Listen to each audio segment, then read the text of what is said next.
పొద్దున్నే క్రిస్మస్కి ఒక రోజు ముందు అనకాపల్లి జిల్లా సిపిఎం పార్టీ నాయకులు, ఇక్కడ రైతు నాయకులు, ప్రజానాయకులు, ప్రజలందరి అభిమానంతో ఉన్నటువంటి అప్పలరాజు గారిని పీడీ యాక్ట్ కింద అరెస్ట్ చేసి అప్పటికప్పుడే కలెక్టర్ ఆర్డర్ల మీద, రాష్ట్ర ప్రభుత్వ ఆదేశాల మీద అప్పటికప్పుడే సెంట్రల్ జైలుకి తరలించడం అనేది చాలా దుర్మార్గమే కాదు, అది చట్ట విరుద్ధం కూడా, ఇల్లీగల్ కూడా. పీడీ యాక్ట్ కింద వర్తించేటువంటి ఏ ఒక్క నేరం ఆయన చేయలేదు.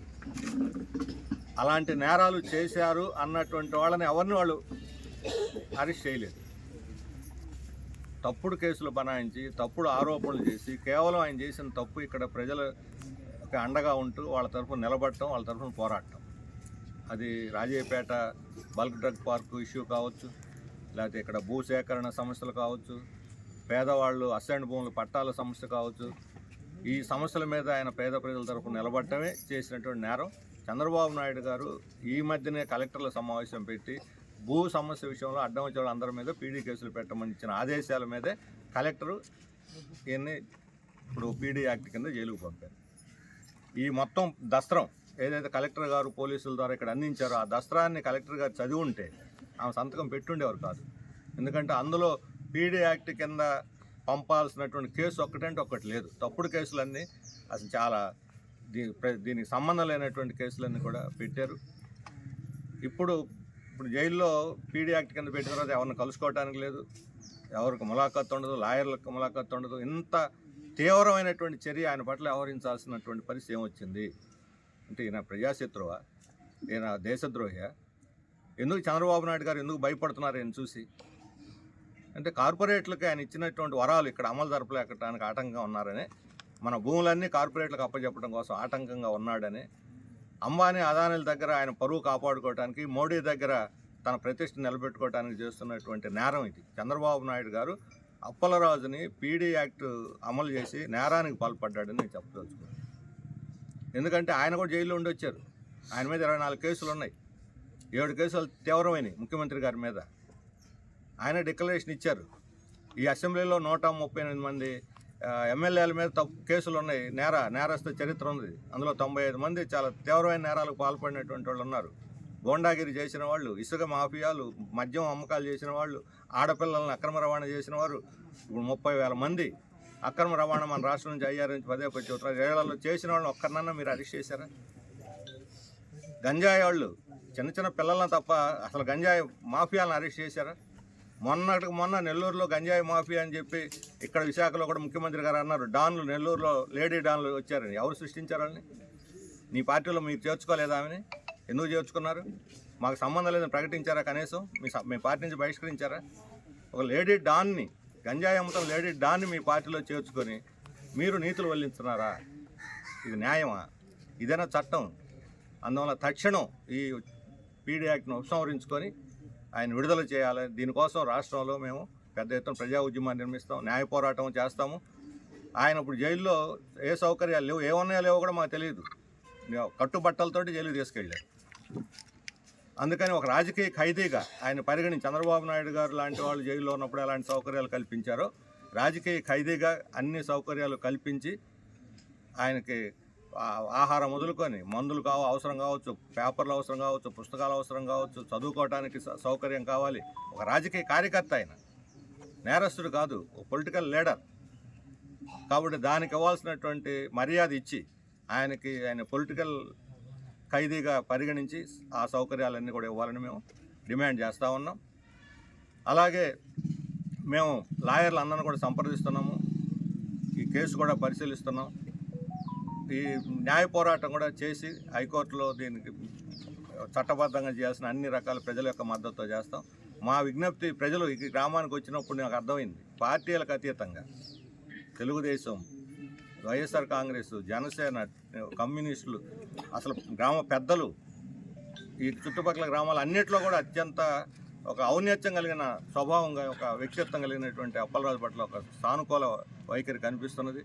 అన్ని గ్రామాల్లో కూడా ప్రజలు గ్రామ సభలు పెట్టి తీర్మానాలు చేసి రాష్ట్ర ప్రభుత్వానికి పంపాలని కోరుతున్నాను. అలాగే ప్రభుత్వం కూడా ఈయన ప్రశాంతతకు భంగం కలిగిస్తున్నాడు. ఏ గ్రామంలో ఎవరైనా సరే ఒక్కళ్ళైనా మీకు ఫిర్యాదు చేశారా మా ప్రశాంతతకి భంగం కలిగిస్తున్నాడని? ఏ ప్రజలు మీకు ఫిర్యాదు చేశారు? దేని ఆధారంగా మీరు ప్రశాంతకు భంగం కలిగిస్తున్నారని నిర్ణయానికి వచ్చారు? అందుకని ఇటువంటి తప్పుడు ఆరోపణలు చేసి, నిరాధారమైనటువంటి ఆరోపణలు చేసి మీరు జైల్లో పెట్టి సమర్థించుకోవాలనుకుంటే సాధ్యం కాదు. ఈరోజు ఒక అప్పలరాజు కావచ్చు, రేపు పొద్దున 100 మంది అప్పలరాజులు వస్తారు. ప్రభుత్వం తాను అభివృద్ధి చేయాలి అనుకుంటే అభివృద్ధికి మేము వ్యతిరేకం కాదు, అభివృద్ధి పూర్తిగా సహకరిస్తాం. కానీ అభివృద్ధి పేరుతో భూములు లాక్కొని రియల్ ఎస్టేట్ చేస్తాము, కార్పొరేట్ కంపెనీలకి ప్రజలను తాకట్టు పెడతామంటే మాత్రం మేము ఒప్పుకోం. అందువల్ల ఈ పోరాటం కొనసాగుద్ది. ఒక అప్పలరాజుని కాదు, 100 మంది అప్పలరాజులను పెట్టినా నాతో సహా ఎవరిని పీడీ కేసులో, టీడీ కేసులో, టాటా కేసులో ఏవైనా పెట్టుకోండి, ఉద్యమాలు మాత్రం ఆగవు. ఇది వాళ్ళకి ఒక రాజకీయ పతనానికి వాళ్ళకి ఇది ఒక శాసనం అవుతుంది తప్ప ఇలాంటి అరెస్టులు ఈ రకంగా అక్రమ పద్ధతిలో చేయటం అది వాళ్ళకి రాజకీయంగా కూడా తెలుగుదేశం తోడ్పడుతుంది. అందుకని తెలుగుదేశం మిత్రులకి, వాళ్ళ కార్యకర్తలకి, నాయకులకు విజ్ఞప్తి చేస్తున్నాం. ఎలాంటి పద్ధతులతో ఇంతకుముందు మేము ప్రజాస్వామ్యం కోసం పోరాడామని అధికారంలోకి వచ్చామంటున్నారు. ప్రజాస్వామ్యం లోకేష్ బాబు చెప్పాడు, ఆయన హౌస్ అరెస్ట్ చేస్తే ముఖ్యమంత్రి వస్తున్నాడని మా వాళ్ళని అప్పుడు ఒక 5-6 నెలల క్రితం కామ్రేడ్స్ సారీ అన్నాడు. మేము ఇటువంటి పద్ధతులు ఒప్పుకోం, ముందస్తు అరెస్టులు చేయం. మరి ఏమైంది ఇప్పుడు? అది అయిపోయిందా? ఆ చాప్టర్ అయిపోయిందా? నెక్స్ట్ చాప్టర్లోకి వచ్చారా మీరు? ఇప్పుడు దీనికి ఏం చెబుతారు? స్పందించండి లోకేష్ గారు, స్పందించండి. ఏం చెబుతారు దీనికి మీరు? అందుకని ఖచ్చితంగా దీని మీద మేము భవిష్యత్తులో ప్రభుత్వ స్పందన బట్టి మా స్పందన కూడా ఉంటుంది. మేము తీవ్రంగా స్పందించాల్సి వస్తుంది. మేము అన్ని రకాలుగా పోరాడి దీంట్లో మేము ప్రజాస్వామ్య హక్కుల కోసం రాబోయే రోజుల్లో పెద్ద ఎత్తున అన్ని పార్టీలని, వ్యక్తుల్ని, ప్రముఖుల్ని, లాయర్లని అందరిని కూడా కలుపుకొని రాష్ట్రంలో ఒక పెద్ద ఎత్తున ప్రజాస్వామ్య ఉద్యమాన్ని కూడా నిర్వహిస్తామని చెప్పి నేను తెలియజేస్తున్నాను. ఆమె ఆవేదన మనందరం కూడా ఇక్కడ విన్నాం. ఒక తల్లిగా తన బిడ్డల్ని ఏం సమాధానం చెప్పాలి, కుటుంబం లేదా కుటుంబం తన భర్త జైల్లో ఉన్నప్పుడు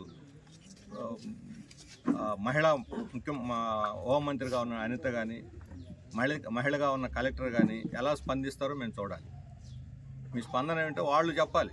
నేను వాళ్ళని ప్రశ్నిస్తున్నాను. ఒక తల్లికి, మీరు తల్లులుగా తల్లికి ఇచ్చే గౌరవం ఏమిటి? ఒక తల్లి ఆవేదన మీరు అర్థం చేసుకుంటే వెంటనే ఇవన్నీ కూడా ఈ దసరాలను ఉపసంహరించుకోవాలి. ఇందులో ఏమైనా ఉంది, ఒక్కటన్నా ఉంది, ఒక్కటన్నా దీంట్లో న్యాయం ఉందనంటే మేము ఒప్పుకుంటాం. ఇందాక మా మిత్రుడు రాజేష్ చెప్పాడు, మీరు నిరూపించిన అవసరం మేము తప్పుకుంటామని చెప్పి అన్నిటికీ. కానీ ఒక్కటి కూడా ఇందులో న్యాయమైంది లేదు. ఇది అంతా కూడా ఇక్కడ ఉండేటువంటి వేల ఎకరాలు కొన్ని సంవత్సరాలుగా అనకాపల్లి, నక్కపల్లి ఈ ప్రాంతం మొత్తం, మన పరవాడ ఎంత దీనన్నిటిని కూడా ఇండస్ట్రియల్ ఎస్టేట్ మీద ఒకసారి SEZ అంటారు, ఇంకోసారి పార్క్ అంటారు, ఇంకోసారి ఇదేది కోస్టల్ కారిడార్ అంటారు, ఇంకోసారి BPCL. ఆ BPCL ఏమైంది? ఇక్కడ తీసుకుపోయి మళ్ళీ అక్కడ పెట్టారు. అక్కడ నెల్లూరు జిల్లాలో ప్రజలు పోరాడుతున్నారు. గుజరాత్ వాళ్ళు వద్దంటే ఎడకు తీసిపెట్టారు. విషయం వెదజల్లబోతున్నారు. ఈ విషయాన్ని నుంచి మమ్మల్ని కాపాడమని ప్రజలు కోరుతున్నారు. ఆ విషయం వెదజల్లిన అక్కడ ఆల్రెడీ ఉన్న ప్రాంతాల్లో తాడి ఇలాంటి గ్రామాల్లో ప్రజలు అనుభవిస్తున్నారు. ఇప్పుడు ఇక్కడ హెట్రో వల్ల ప్రజలు ఆల్రెడీ ఇబ్బంది పడుతున్నారు. దీనికే చేస్తున్నాం, దీనికి ఇప్పుడు పైప్ లైన్ వేసి చేస్తాం, అది చేస్తూ ఉన్నారు. ఇక బల్క్ డ్రగ్ కూడా వస్తే వాడు ఉండటానికి కూడా ఇక్కడ పరిస్థితి చెబుతున్నారు. అక్కడ లోపల పోతేనే పేల్చడానికి గాలిని. ఆ ఒక్క రాజేపేటలో 52 మంది క్యాన్సర్ బారిన పడ్డారు. అందుకని కార్పొరేట్లు కాదు, ప్రజల ప్రయోజనాల దృష్ట్యా మీరు ఆలోచించండి. ప్రజలు బాగుంటే రాష్ట్రం అభివృద్ధి అవుద్ది.